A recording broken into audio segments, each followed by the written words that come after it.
শিৱসাগৰ জিলাৰ প্ৰৱেশ পথতে আমি আজি অসমীয়া যুৱ মঞ্চই অসমবাসী ৰাইজক মিয়াৰ অবৈধ মিয়া বাংলাদেশীৰ পৰা ৰক্ষা কৰিবৰ কাৰণে আমি আজি আমাৰ চেষ্টা কৰিছোঁ। আমি আজি হোৰ্ডিং লগাইছোঁ ডাঙৰ ডাঙৰ সজাগ কৰিবৰ কাৰণে, অসমবাসী ৰাইজক সজাগ কৰিবৰ কাৰণে আমি ডাঙৰ ডাঙৰ হোৰ্ডিং লগাইছোঁ।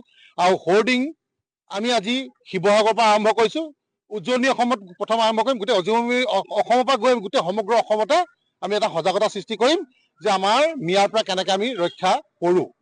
গতিকে আমি অসমীয়া যুৱ মঞ্চৰ 4টা শ্লোগান আমি লৈছোঁ। এটা শ্লোগান হৈছে যে মিয়াক খেদক অসম বচাওক, 2 নম্বৰতে হৈছে থলুৱাক নিযুক্তি দি মিয়াক খেদক, 3 নম্বৰতে হৈছে মিয়া খেদি অসম বাংলাদেশ হোৱাৰ পৰা ৰক্ষা কৰক, আৰু 4 নম্বৰ হৈছে জাগিলে অসম বাচিব দেশ নহ'লে হ'ব বাংলাদেশ। কাৰণ আমি এটা কথা আপোনালোকৰ যোগেদি ক'ব বিচাৰিছোঁ যে যিসকলে বা যি দলে বৰ্তমান কৈ আছে যে নতুন বৰ অসম তেওঁলোকে গঢ়িব, গতিকে আমি এটা কথা অসমীয়া যুৱ মঞ্চই স্পষ্ট ভাষাৰে আপোনালোকৰ যোগেদি কৈ দিব বিচাৰিছোঁ যে নতুন বৰ অসম আমাক নালাগে। আমাক লাগে চাউলুং চুকাফাৰ অসম বৰ অসম লাগে, আমাক লাগে শ্ৰীমন্ত শংকৰদেৱ মহাপুৰুষজনৰ আমাৰ বৰ অসম লাগে। আমাক নতুন মিয়াৰ বৰ অসম আমাক নালাগে।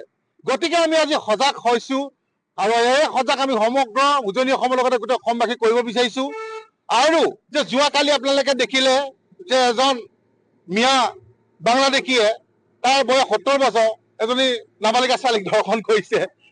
তাৰ আগত দুদিনৰ আগত উদলগুৰিত দুজনমান ধুৰন্ধৰ মিয়া যুৱকে কি কৰিলে, দুজনী ছোৱালী ৰেপ কৰিলে।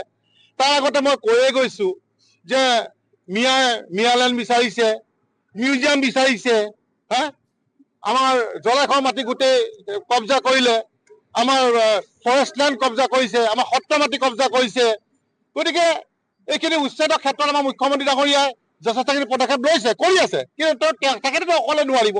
গতিকে আমি ওলাই আহিছোঁ, এবাৰ আমি অসমীয়া যুৱ মঞ্চ ওলাই আহিছোঁ, ইয়াৰ লগে লগে সমগ্ৰ অসমৰ জনগণ ওলাই আহিব। আৰু মিয়াক আমাৰ দুটা শ্লোগানে আছে যে মিয়া খেদক অসম বচাওক আৰু মিয়া খেদি অসমখন বাংলাদেশ হোৱাৰ পৰা ৰক্ষা কৰক।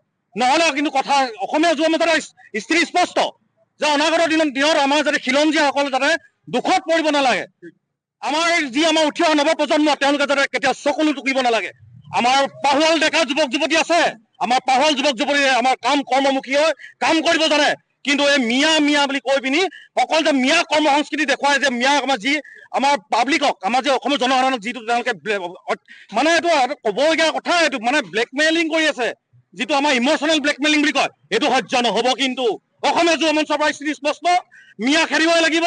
আৰু আমাৰ অসম চৰকাৰ তথা আমাৰ ভাৰত চৰকাৰৰ আমাৰ দাবী যে মিয়া খেদি অসমখন সুৰক্ষা কৰক।